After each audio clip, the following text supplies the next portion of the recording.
Hello बच्चों, कैसे हो? मस्त? आप मस्त तो मैं भी मस्त। Today motivation thought.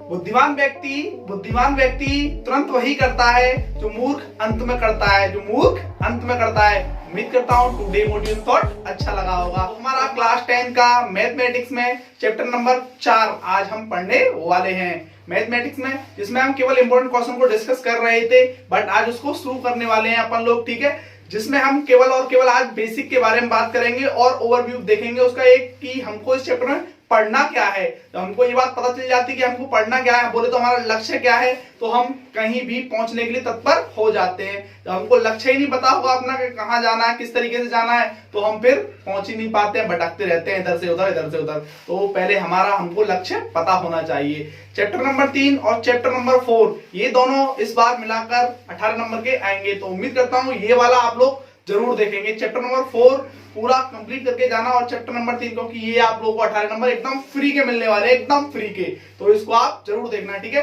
तो आज की पढ़ाई शुरू करते हैं। आज की पढ़ाई में क्या है, सबसे पहले चैप्टर का नाम समझते हैं। चैप्टर का नाम है द्विघात समीकरण। क्या है? द्विघात समीकरण। ठीक, जिसे इंग्लिश में अपन लोग बोलते हैं क्वाड्रेटिक इक्वेशन। चैप्टर नंबर 4 द्विघात समीकरण और इंग्लिश में क्वाड्रेटिक इक्वेशन बोलते हैं। ठीक है, क्लास 10th है। अब पहला क्वेश्चन ये उठ जाता है कि द्विघाती समीकरण क्या होता है बॉस? द्विघात समीकरण होता क्या है ये समझना है हमको। तो जनरली मैं आपको बता दूं, वह समीकरण जिस पर अधिकतम घात 2 होती है, वह समीकरण जिस पर अधिकतम घात 2 होती है द्विघात समीकरण कहलाता है। ठीक है, हाँ, बहुपद, ऐसा बहुपद जिसकी अधिकतम घात 2 होती है वही हमारा क्या कहलाता है? द्विघात समीकरण कहलाता है। ठीक, अब नेक्स्ट क्या है हमारा? जिस बहुपद की घात 2 होती है उसे द्विघात समीकरण कहते हैं। उम्मीद करता हूं आप लोगों की समझ में द्विघात समीकरण आ गया होगा। अब हम सेकेंड अपनी हेडिंग को समझने वाले हैं। द्विघात समीकरण का मानक अथवा व्यापक रूप, बोले तो स्टैंडर्ड फॉर्म। द्विघात समीकरण है, इसका स्टैंडर्ड फॉर्म क्या होगा, मतलब किस रूप में दिया गया होगा, हमको ये पता होना चाहिए ना बात। द्विघात समीकरण का मानक रूप बोले तो द्विघात समीकरण आपको इस तरीके से दिया जाएगा, ax² + bx + c = 0। a=0 है, समझ रहे हैं आप लोग? a=0 मतलब a के बराबर 0 नहीं होगा अगर आपका द्विघात समीकरण होगा तो। ठीक, अन्यथा वो द्विघात समीकरण नहीं है।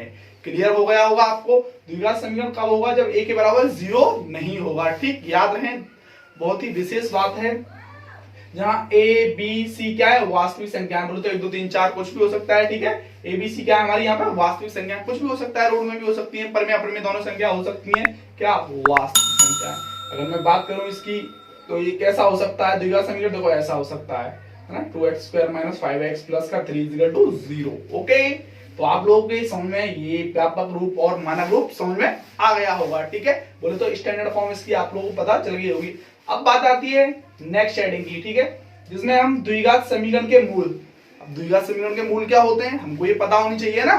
मूल बोले तो कोई भी आपका द्विघात समीकरण है उसके जो मान निकालते हैं, चर के x के मान, आपके चर के जो x के जो मान निकल के आते हैं उसी को हम मूल कहते हैं। यहाँ पर हम कुछ ज्यादा डिटेल में नहीं जाएंगे क्योंकि हमारे पास इतना समय नहीं है। एग्जाम भी हमारे करीब ही हैं, ठीक है, आने वाले हैं। आपका कुछ ही दिन में डेट शीट भी जारी हो जाएगा, तो हम लोगों को केवल और केवल ओवरव्यू पढ़ना है, जिससे हमारा समझ में भी आ जाए और हमारा मतलब चैप्टर भी खत्म हो जाए और हमको नंबर भी पूरे मिल जाएं। ठीक, तो हमने यहाँ पे ये मूल समझा।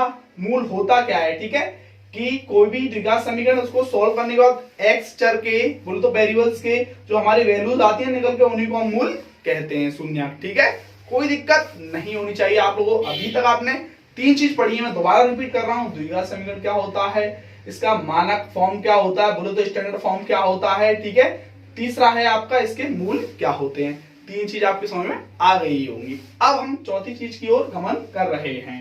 ठीक, द्विघात समीकरणों को हल करने की विधि, बोले तो इनको हम किस तरीके से हल कर सकते हैं। ठीक है, द्विघात समीकरण को बहुत प्रकार से हम हल कर सकते हैं। ठीक है, तो यहाँ पे कुछ आपके सिलेबस में है तो इनको हम पढ़ने वाले हैं। ठीक, पहला है गुणनखंड द्वारा द्विघात समीकरण का हल करना। ठीक है, बोले तो हम पहले नंबर में द्विघात समीकरण को गुणनखंड विधि से द्वारा हम हल कर सकते हैं। 6th क्लास में आप ये शुरू हो जाते हैं गुणनखंड आपके। अगर आप पे नहीं आते गुणनखंड तो टेंशन वाली बात नहीं है, मैं हूं ना, सिखाऊंगा मैं आपको। केवल बेसिक आप पूरा देखिएगा, वीडियो को अंत तक देखिएगा।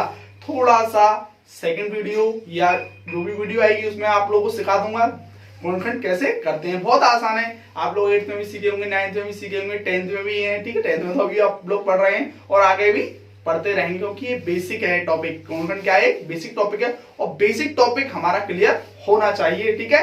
और उम्मीद करता हूं आप लोगों का होगा, ठीक है, क्योंकि आप 10th क्लास में हैं। देखिएगा, पहला हम द्विघात समीकरण को गुणनखंड विधि से हम हल कर सकते हैं, ठीक है, इससे गुणनखंड विधि से। दूसरा है द्विघात समीकरण का पूर्ण वर्ग बनाकर, ठीक है। बोले तो एक पूर्ण वर्ग विधि है, बोले तो होल स्क्वायरिंग मेथड।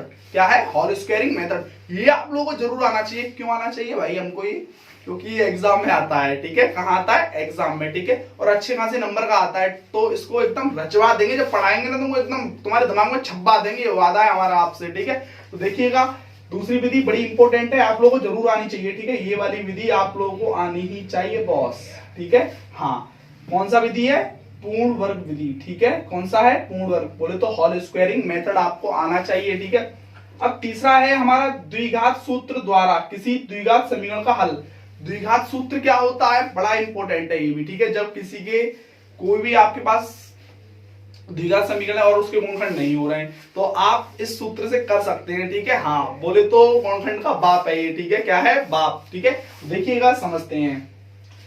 मानक अथवा व्यापक द्विघात समीकरण ax² + bx + c = 0। बोले तो इसका ये व्यापक फॉर्म है, ठीक है। a = 0, ये तो अभी बता दिए थे अपन लोग हम, ठीक है। के मूल अर्थात चर x के मान निम्न सूत्र से ज्ञात किए जा सकते हैं। बोले तो किस सूत्र से, कौन सा सूत्र है वो, तो वो सूत्र है ये, ठीक है। x बराबर माइनस का b plus minus under root में b² - 4ac। ये आपका ये जो है ना विवेचक है, क्या है, विवेचक, ठीक है, द्विघात समीकरण का, ठीक है। बोले तो विविक्त कर, ठीक है। हाँ, डिस्क्रिम, हाँ। अब 2a क्या है, 2a, ये आपको याद रखना पड़ेगा, किसका सूत्र है ये। इस सूत्र को द्विघातीय सूत्र कहते हैं। क्या कहते हैं बॉस, द्विघातीय सूत्र। बोले तो इसको श्रीधराचार्य सूत्र भी कहा जाता है, क्योंकि एक वैज्ञानिक गणितज्ञ थे और गणितज्ञ इन्हीं का सूत्र था, ये इन्हीं के नाम, इन्होंने ही खोज की थी इसकी, तो फिर इन्होंने अपने नाम पे इसका नाम रख दिया था, ठीक है।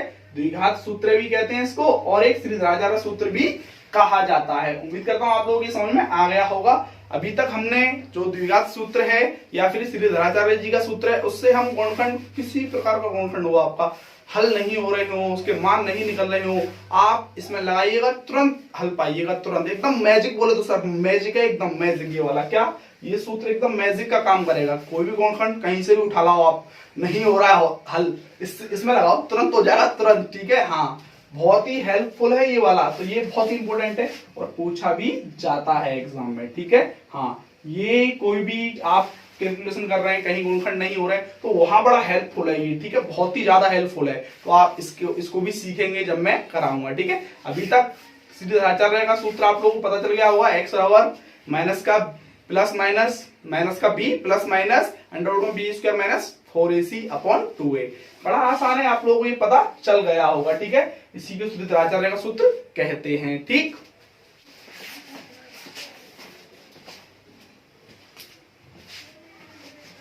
अब हमारा नेक्स्ट टॉपिक है जो कि इस तरीके से है, द्विघात समीकरण के मूलों की प्रकृति। मूलों की प्रकृति निकालने से पहले हमको कुछ पढ़ना पड़ेगा, ठीक है। बोले तो विविक्त कर पढ़ना पड़ेगा, बोले तो डिस्क्रिमिनेंट, ठीक है।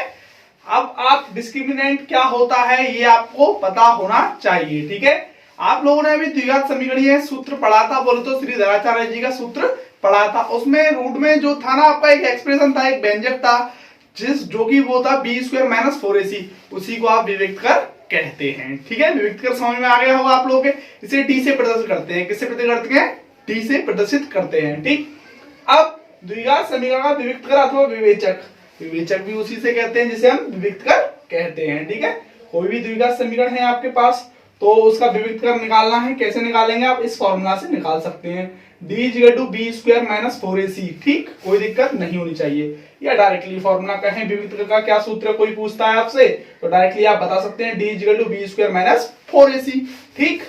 अब कुछ की पॉइंट्स हैं कि इससे ही आप और भी कुछ निकाल सकते हैं। क्या, विविक्त करके सूत्र से ही आप बहुत कुछ निकाल सकते हैं, जैसे मूलों की प्रकृति निकाल सकते हैं, मूलों का मान निकाल सकते हैं, KAP का भी मान निकाल सकते हैं। ये क्या है KAP, अगर आपका द्विघात समीकरण में आपका x का गुणांक बोले तो आपका ax है या kx है या px है, तो उसमें आप लोगों से पूछता है कि k का मान बताइए, a का मान बताइए या p का मान बताइए, तो आप लोगों को ये द्विघात समीकरण से, तो जो द्विघात समीकरण है उसको विविक्त कर से सॉल्व कर सकते हैं और इनके मान प्राप्त कर सकते हैं। ठीक, आप लोगों को ये समझ में आ गया होगा। इसे टी से प्रदर्शित करते हैं क्योंकि मैंने अभी आपको बताया था।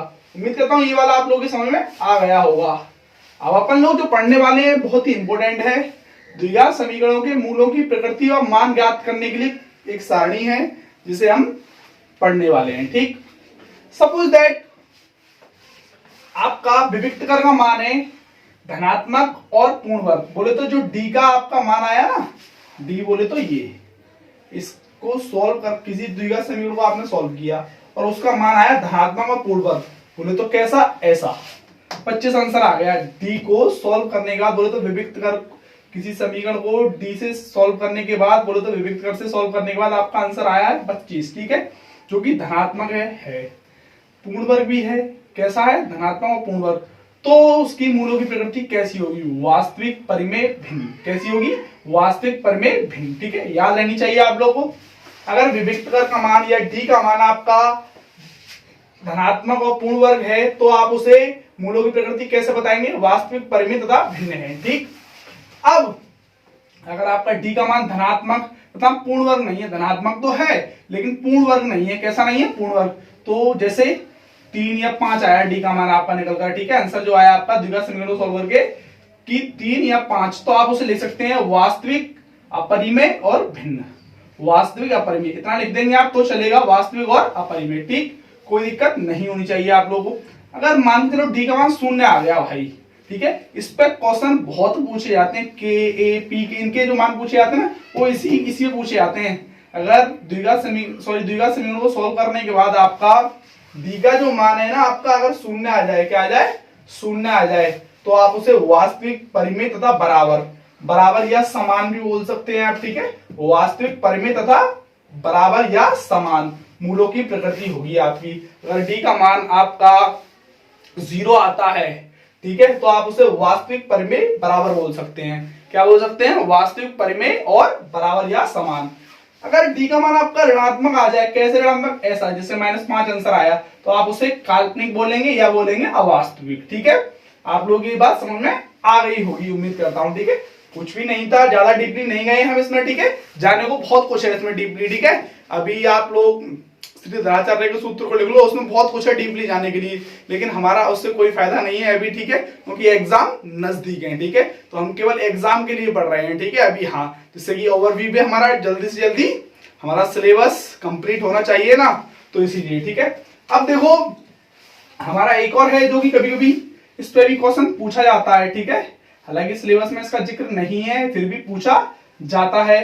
द्विघात समीकरण बनाना जब उसके मूल दिए हो, बोले तो मूल दे दिया आपको, कैसे, माना कि द्विघात समीकरण के मूल अल्फा और बीटा हैं। क्या है, अल्फा और बीटा, तब समीकरण क्या होगा, जब आपको द्विघात समीकरण के मूल दे रखे हैं। ठीक है, एक द्विघात समीकरण से आप मूल निकालना सीखे थे अभी पहले। ठीक है, अब द्विघात समीकरण के मूल दे दिए तो समीकरण बनाना सीखेंगे। अब आप क्या सीखेंगे, समीकरण कैसे बनाते हैं। तो समीकरण बनाने के लिए एक फॉर्मूला है, ये फॉर्मूला है, क्या है, ये फॉर्मूला है। ठीक है बॉस, तो कुछ भी तो नहीं है इस फॉर्मूले में, x² minus alpha plus beta और ये whole x plus alpha into beta is equal to 0।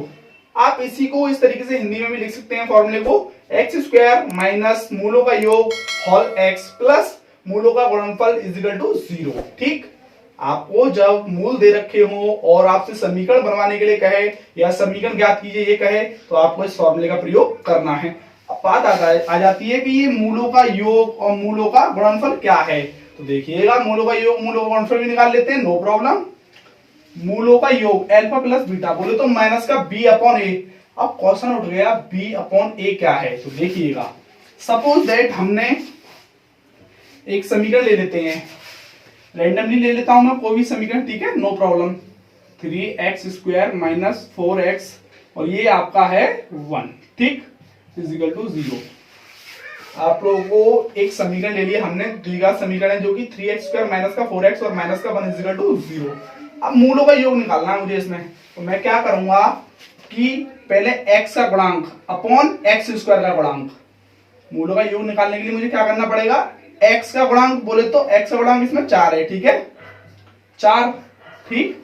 और आपका माइनस का लेना है हमें, ये माइनस का, ठीक है। और एक ये भी माइनस में है, सूत्र भी माइनस में और ये भी माइनस में, अपॉन ए बोले तो एक्स स्क्वायर का गुणांक तो 3, ठीक। आप लोगों के समझ में आ रहा होगा, दिख भी रहा होगा शायद आप लोगों को ये, ठीक है। माइनस और ये माइनस प्लस हो जाएगा तो इसका आंसर आ जाएगा 4/3। हमने ये मूलों का योग निकाल दिया, ठीक है। बोले तो अब मूलों का गुणनफल क्या होता है, अल्फा इंटू बीटा, सी अपॉन ए, सी बोले तो अचर पद और अपॉन एक्स स्क्वायर का गुणांक, ठीक है। फॉर्मूला है, हिंदी में कैसे याद रखेंगे इसको, अगर आपको नहीं समझ में आ रहा है तो मैं थोड़ा सा इसे रफ कर रहा हूं, ठीक है। और इसको ढंग से समझाता हूं आपको, मूलों के योग और मूलों के गुणनफल को, ठीक है। इसे थोड़ा सा इधर रफ कर लेते हैं, नो प्रॉब्लम, ठीक है।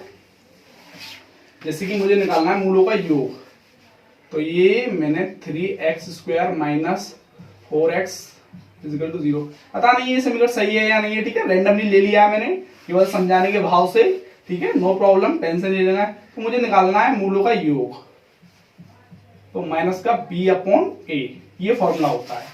b बोले तो x का गुणांक माइनस x का गुणांक, ठीक, अपॉन अचर पद, a बोले तो x स्क्वायर का गुणांक, x स्क्वायर का गुणांक, ठीक।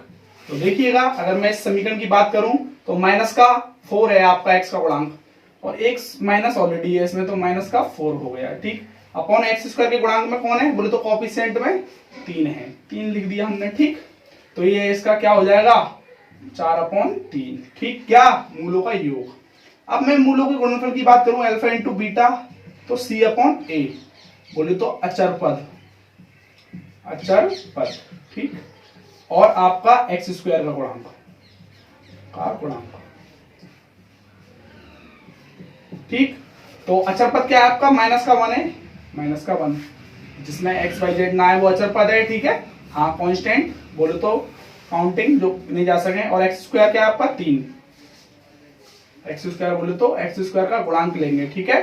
ये आपका हो गया मूलों का गुणनफल, बस और कुछ ज्यादा कुछ पढ़ना है नहीं इसमें हमें, ठीक है, बस नॉर्मल इतना ही है।